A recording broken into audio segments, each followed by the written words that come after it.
so many individuals and groups will come up with, I'd say, good ideas about sustainability, regeneration, etc. And it will be a regulation, as it is in its present form, that will be the major obstacle. It will be what is going to prevent much of what we would like to see happen.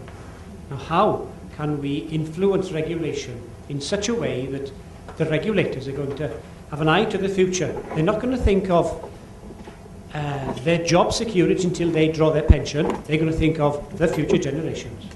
Okay, Hawl, can we start with you on that one and then go to Kendall? It's an interesting one as far as regulation. I appreciate there is a need. Well, I suppose with the Welsh Government, there is more flexibility around the kind of planning process, and the Welsh Government has a number of technical advice notes on the range of kind of planning objectives that we've got. We've touched upon, I think, this morning, the 315 megawatt kind of limitation. And at the moment, any power production over 50 megawatt goes straight over the Bristol Channel, or straight over the Channel to Bristol to decide upon. So I think there is a need for that decision to be made locally, and I think that as changes alluded to, the sort of commission has come forward with the recommendations of that issue. I think it's very difficult to be specific about regulation, because I'll give you an example. Yesterday I was at a large-scale employer yesterday down in Pembrokeshire, trying to resolve a noise issue from an industrial development and the impact on nearby housing. And you were trying to make a judgment as a regulator.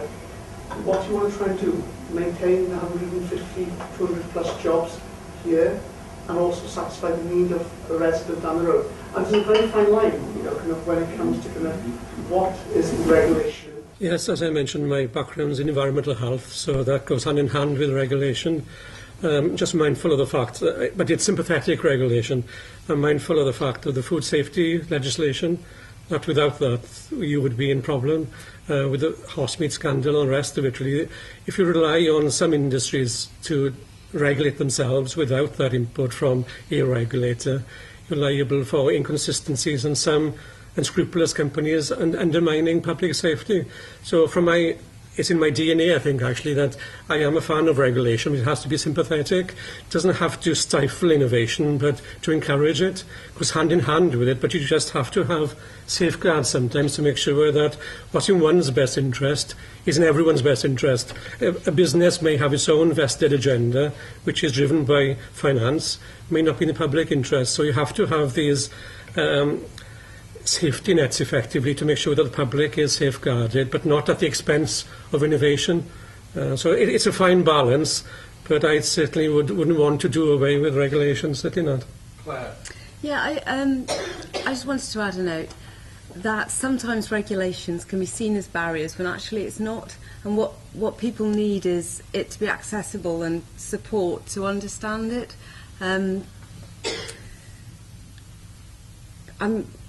An example that springs to mind is, I don't know how much people will be familiar with it, but the lobbying bill and what that means to organisations that campaign and lobby. And on the face of it, you might think, oh, that means that we can't do anything, or we're going to get penalised. But actually, when you dig down into the guidance, it's like, okay, there are ways through it.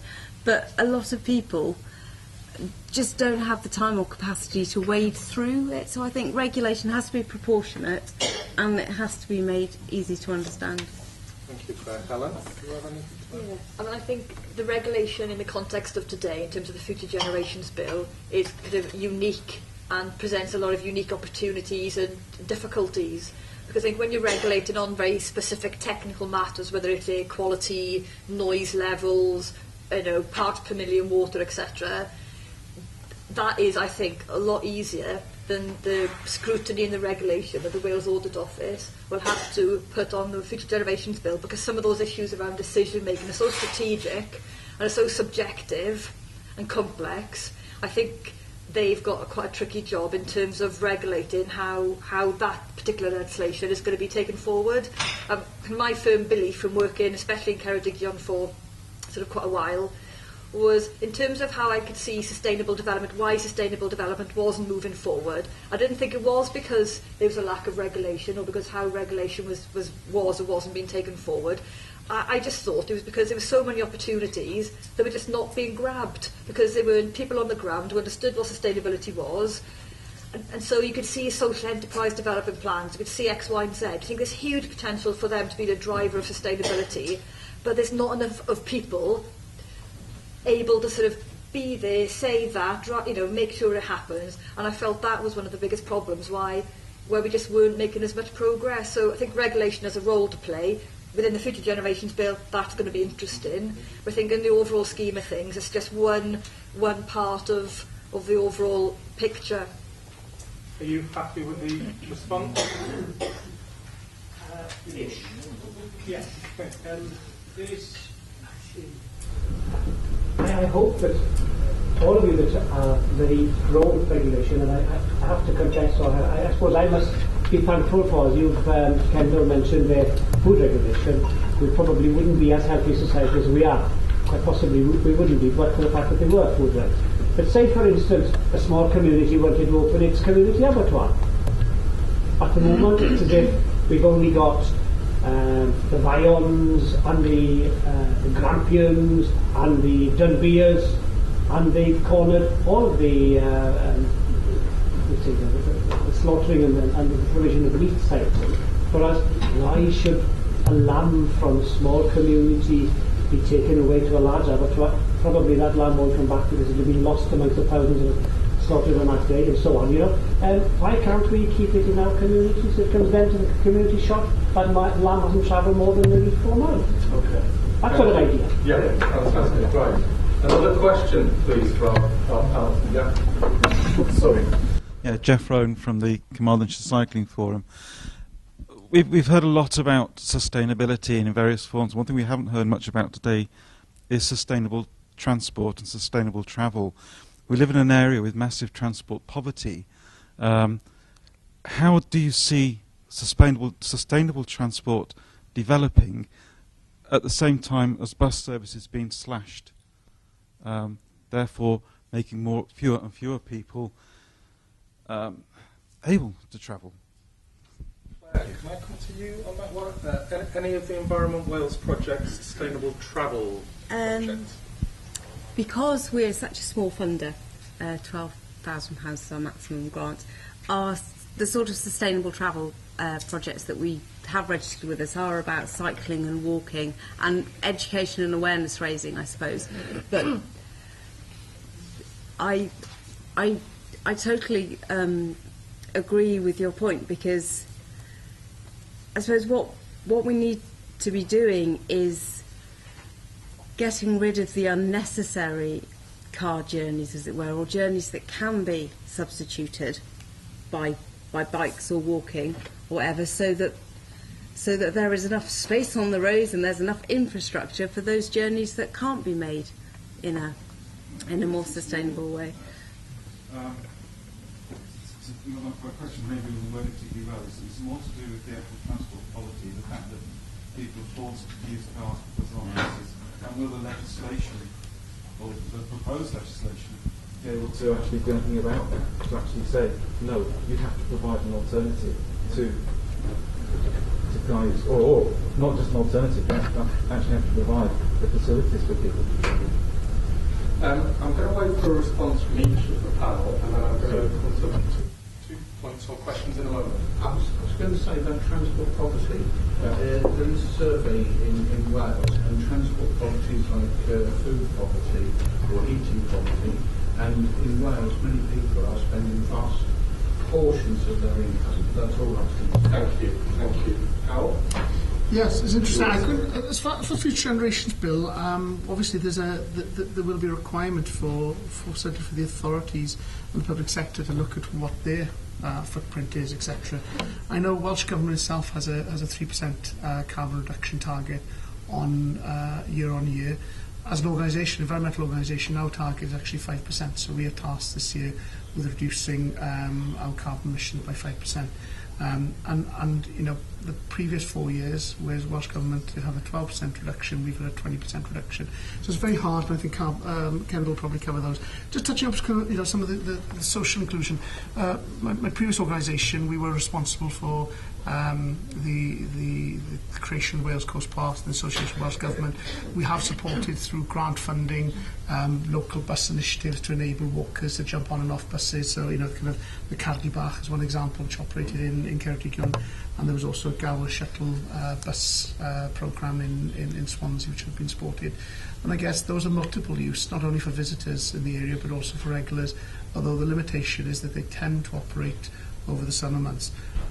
But combined with that, there has been kind of European programme funding through the Rural Development Plan, which has supported some of those rural bus services if there is a benefit for tourism or for the local economy as a result. So there have been a number of programmes supporting that, although I think that realistically, you know, if you want a proper, you know, integrated transport system, the wider public will have to pay for that, because someday, at some point, no matter how fit and healthy we are today, we'll all need a bus when we lose our driving licence at some point if we get too old, and we live to that right old age. Thank you. Kendall.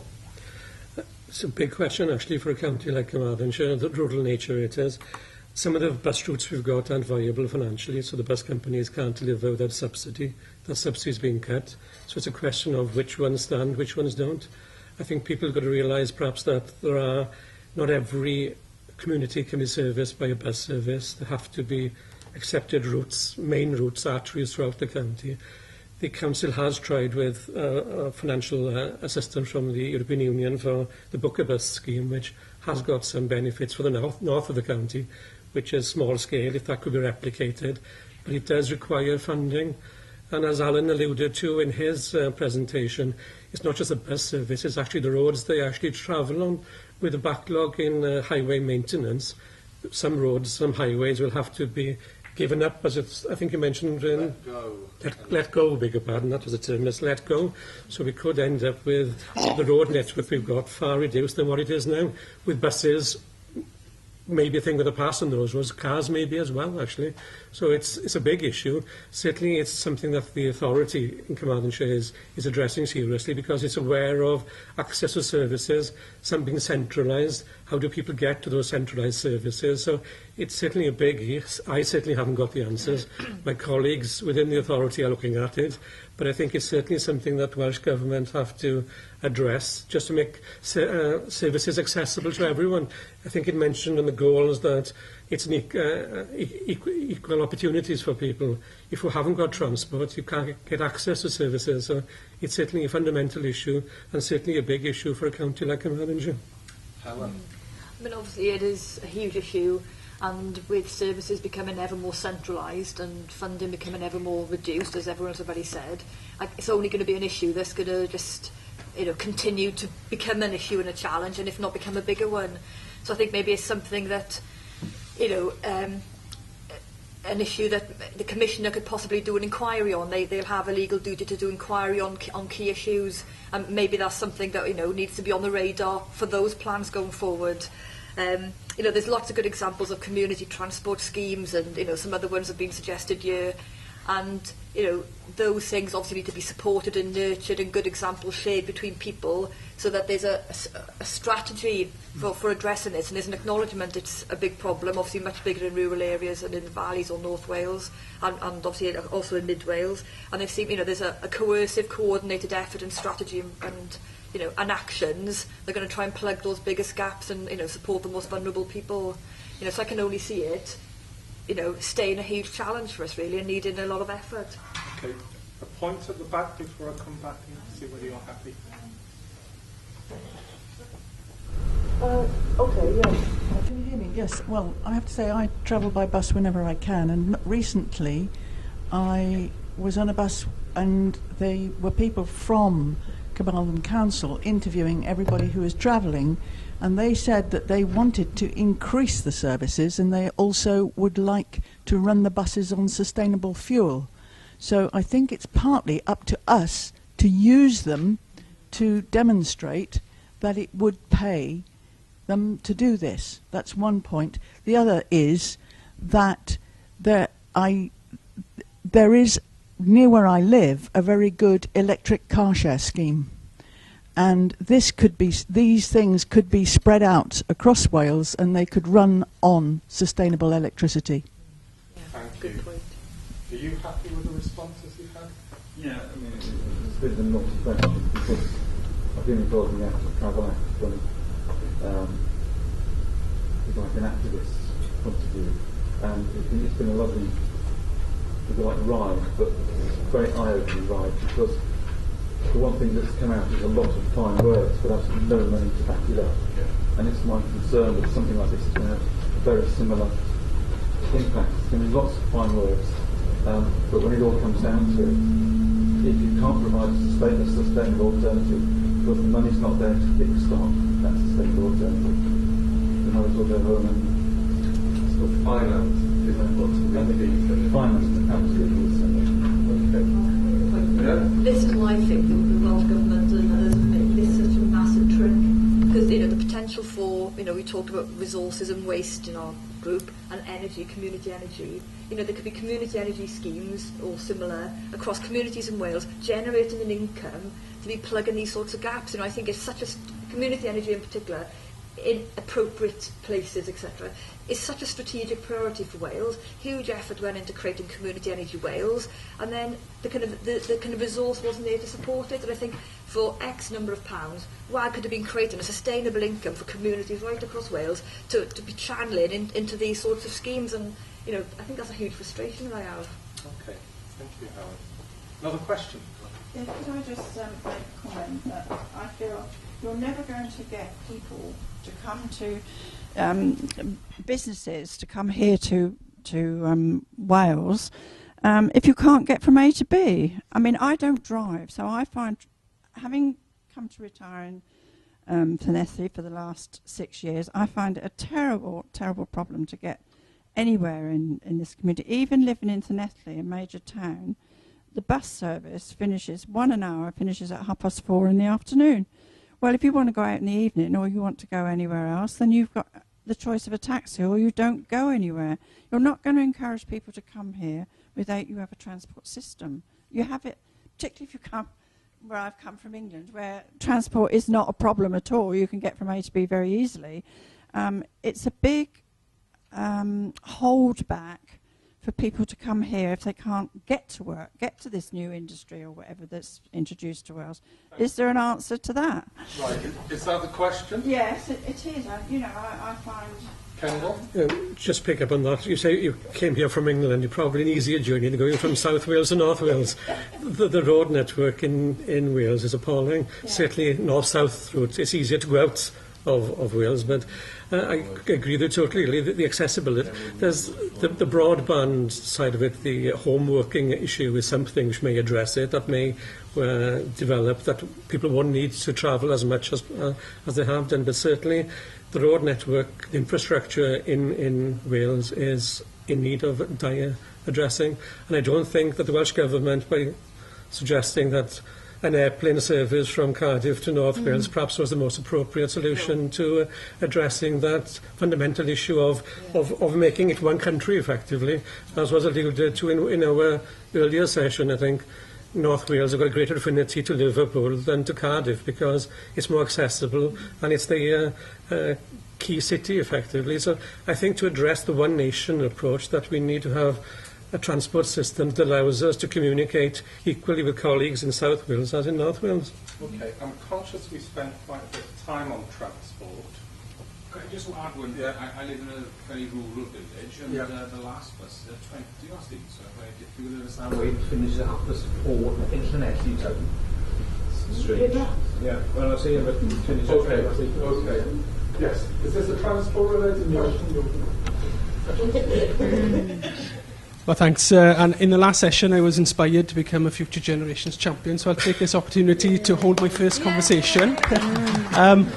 Could you all tell us in one line, what's the Wales that you want?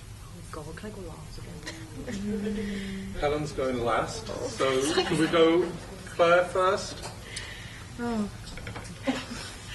The Wales I want. I think the Wales I want is based on compassion and respect. and that's not just for people, that's for nature, and recognising everything that we have here. Sorry, I'm going on much longer than a line, but yeah, compassion and respect, because even our most challenged communities, when we look at other parts of the world, those that are frequently suffering war or famine or drought or just dreadful, dreadful things, I think we need to thank our lucky stars that we're not in those situations, and then we need to look at if there are things that we're doing in this country that contribute to those situations, and yeah. Thank you, Claire. That's where I'm coming from. What I like to see, I like to see strong kind of urban, rural communities, local sourcing of food. I think healthy biodiversity, and what I mean by that is that kind of we are a place blessed with wildflower meadows. You hear the skylarks sing. And finally, I'd also like to see kind of a fairer taxation system. So in other words, that if you earn more, you pay appropriately, and that element of taxation goes to support those who are less fortunate. So that's the final bit I'd like to see Welsh Government hopefully get to some point in the future. Kendall. I like a country that's compassionate, tolerant of individuals and communities, that each individual is valued, and a country where I can grow, I wasn't going to say old, but older certainly, knowing that I won't be just put to one side and ignored, that they will value my contribution, whatever age you may be with that your contribution is valued as a person. Thank you, Kendall. Alan, you've had a bit of time then. Done a PhD now, you're okay. Well, I'd say I want to Wales where the fantastic practical projects that are out there now, they are mainstream and they are replicated, where there's community energy schemes across Wales, and where that sort of sustainable green development is creating real jobs and skills, and it's a really big part of our economy. Okay, thank you. What's the Wales you want? A country that works with the green picture. Nice. He's been working on that, hasn't he? Okay, how are we doing for time, Anna? Wrap up. Can we have one more question? One more question. Yes, sir. Yeah, we've heard recently that the four Nordic countries are one of the most highly taxed countries in the world, and yet their happiness is in the top 10. They're prepared to pay for services, and even though the people at the top perhaps don't get the full benefit for services, it's for the good of the people in the country. How are we going to get the people in Wales to realise that you can't get something for nothing? If something is provided, and we're a rural country like the four Nordic countries are, how are we going to convert the Welsh mentality to have to think about paying more for what they expect? Thank you. Can I just respond just very quickly to that? I was very fortunate to have a winter holiday back in January, and unfortunately, whilst skiing, a friend of mine, he fell over. Yeah, it was okay. The next day, he went to the doctor. He felt a stomach pain. Doctor, town, Sail Llandelo, had an MRI scanner. They diagnosed him with a growth. They took him to hospital, operated there and then, and at the end of his 5 days in hospital, they presented him with a bill. And he says, "Oh, I've got an E111 card. Oh, it's out of date." "Oh, don't worry, just send it when you get back, when you get an updated one." So that was an example of Switzerland, and in speaking to local people there, is they have to pay for that medical service, but the medical service was A1. I come back to the point, that town I stayed in had a train service from 5:30 from 5 in the morning till 12 o'clock at night, twice an hour's train service. But again, I think society was prepared to pay and invest in those services. And I think it's only through a fair taxation system. I am a civil servant. I'm happy to pay my tax. I have no problem in paying tax. I'm happy to pay more tax if I knew that funding was being spent appropriately. Helen? Oh, gosh. I think it's a really, really good question. And it's one that's quite difficult to answer, I think. I think the issue in Wales is there are so many people who, are below the threshold on on lower incomes and poverty, you know, it's quite a hard door to push against, I think. You know, I also like the Nordic model of, you know, the systems and the services that they have in place.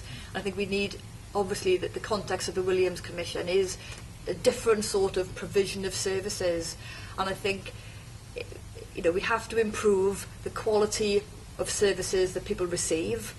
I think, and if one can do that, then maybe people would feel better to pay more taxes. But I think at the moment, you know, the kind of the bringing together of hospitals, but there's less beds, and people are physically receiving a poorer service. It's quite a hard argument then to sort of advocate increased taxes. I think there'd have to be a very clear indication of what the difference in services would be as a result of those higher taxes. I think if that argument could be made, you know, it's an easier argument to win. I think, and unless it isn't, then people would be reluctant to pay more, I feel.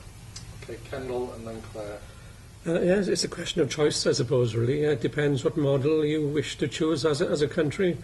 We shouldn't bring politics into it, but certainly if you aspire to the Nordic model of public services and third sector, or do you aspire to the US model? We're moving more towards the US model where public services are being cut significantly. I think as Wales we are seen to be dependent on public services.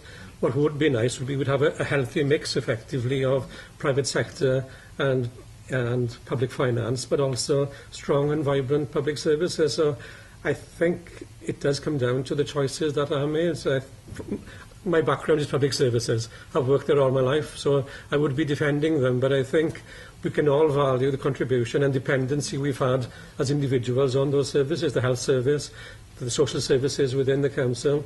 There are many services, the third sector, who haven't got that funding, and it's increasingly being cut to actually provide as good a service as we are providing, if not better or best services that we aspire to. So I think it's definitely a decision that someone somewhere has to make. Where do we value our public services? Is it something that we should invest in, or do we cut back and let the private sector take over that slack? But they'd only take over that where it was financially viable. Big question, but certainly the Nordic model, for all the taxes they do pay, they certainly have a good quality of life and are valued up there as one of the best places, one of the happiest places to live. A colleague mentioned we should aspire to be happy as a nation. The Nordic countries seem to be one of the happiest countries, certainly in Europe. Claire. Okay. I lived in Scandinavia for 3 years, so I know a bit about it. I think we have to separate some of these issues because we can't look at Norway and Sweden and say, OK, can we do that in Wales or the UK? One, because our population is much, much bigger than those countries, so we have more people to think about and less space. And I think that does have an influence. And although those countries have got some things, I couldn't agree more about, like the health, the transport, the cleanliness of the places, you know. But there are things, you know, that they suffer from, you know, multiculturalism isn't really there. There are social issues in those countries that perhaps we're more progressive about here.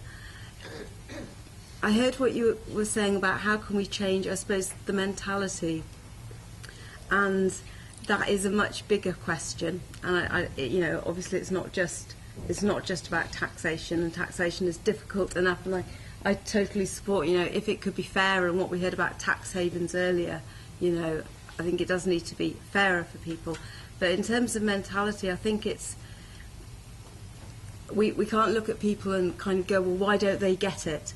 It's about, well, why don't we get them? Why are we failing in engaging those people? And there's such poverty of aspiration in some places. It's really sad if people don't feel they've got a viable future to work towards, or, you know, for them and their families, then they're not going to want to engage in making communities better for everyone, I suppose. So I think it's a really big challenge. I don't really have, I wish I did have an answer, but I think that's the main thing. I suppose it goes back to my compassion and respect thing, that we do need to go to where people are and understand their points of view and work with them. And the problem facing everybody is that they there just don't seem to be resources and capacity to do it.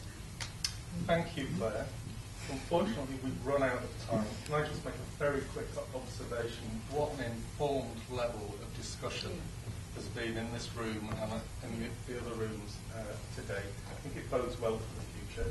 Can we thank the panel for facing you all?